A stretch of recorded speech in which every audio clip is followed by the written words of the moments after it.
Hi friends, இன்றைக்கி பார்த்தீங்கன்னா நம்ம தோட்டத்தில் பார்த்தீங்கன்னா சோளக்கருது எல்லாம் நல்லா முத்திடுச்சு ஃப்ரெண்ட்ஸ். அதனால் சொல்லி எல்லாம் அறுத்து போட்டு எல்லாம் கூலி எல்லாம் வீட்டுக்கு கிளம்பிட்டாங்க ஃப்ரெண்ட்ஸ். கருதெல்லாம் கொய்யாமல் அப்படியே கிடந்துச்சு ஃப்ரெண்ட்ஸ். மழை வேறு வந்துச்சு ஃப்ரெண்ட்ஸ். கடைசியில் பார்த்தீங்கன்னா சோளத்தட்டையெல்லாம் எல்லாம் வதன்னு போயிடுச்சு, எல்லாம் நல்லா நனைஞ்சு போயிடுச்சு. அப்புறம் விட்டுட்டு 2-3 நாள் கழிச்சு வேறு அதுக்கலாம்னு சொல்லிட்டு எல்லாம் போயிட்டேன் ஃப்ரெண்ட்ஸ். கடைசியில் பார்த்தீங்கன்னா சோளக்கருது நல்லாவே காஞ்சிடுச்சு ஃப்ரெண்ட்ஸ். வெயில் அடிக்கும். ஈவினிங் டைமில் போய் அப்படி நான் போய் சோளக்கருது போய் கொய்யலான்னு சொல்லிட்டு எல்லாம் கொய்ஞ்சிட்டு இருந்தேன் ஃப்ரெண்ட்ஸ்.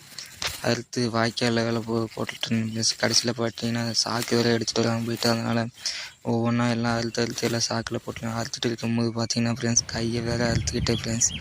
ரத்தம் பாருங்க நிற்கவே இல்லை ஃப்ரெண்ட்ஸ். கடைசியில் என்னடா பண்ணுறதுன்னு சொல்லி துணி எடுத்து கையில் கட்டிக்கிட்டு ஃப்ரெண்ட்ஸ். கடைசியில் நிற்கிறதுக்கு எல்லாம் துணியெல்லாம் கடிச்சிட்டு வந்து கட்டிகிட்டு இருந்தேன் ஃப்ரெண்ட்ஸ். கடைசியில் எல்லாம் கட்டிட்டு திருப்பி போய் வாய்க்காலில் கிடக்கிற கருதெல்லாம் எல்லாம் எடுத்து ஒன்றா போட்டு அப்படியே தட்டை எடுத்து கட்டலான்னு சொல்லிட்டு 2-3 சோள தட்டை எடுத்து கட்டலான்னு சொல்லிட்டு எல்லாம் ஒன்றா சேர்த்து கட்டிகிட்டு இருந்தது. கை வேறு சரியான வலி ஃப்ரெண்ட்ஸ்.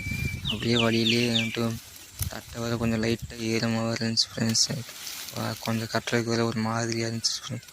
கடைசியில் கட்டலான்னு சொல்லி எல்லாம் கட்டி முடிச்சுட்டு திருப்பி சாக்கு வேறு எல்லாம் எடுத்து சில மீதான சோளக்கருதெல்லாம் வாய்க்காலில் கிடந்துச்சு. மழை வர மாதிரின்னு சொல்லிட்டு சோளக்கருதெல்லாம் ஒரு சட்டியில் எடுத்து வாரி போட்டு திருப்பி சாகில் வீட்டுக்கு கொண்டு போகலான்னு சொல்லிட்டு எல்லாம் ரெடி பண்ணி வச்சுட்டு கடைசியில் சோளத்தட்டெல்லாம் எடுத்து எல்லாம் ஒன்றா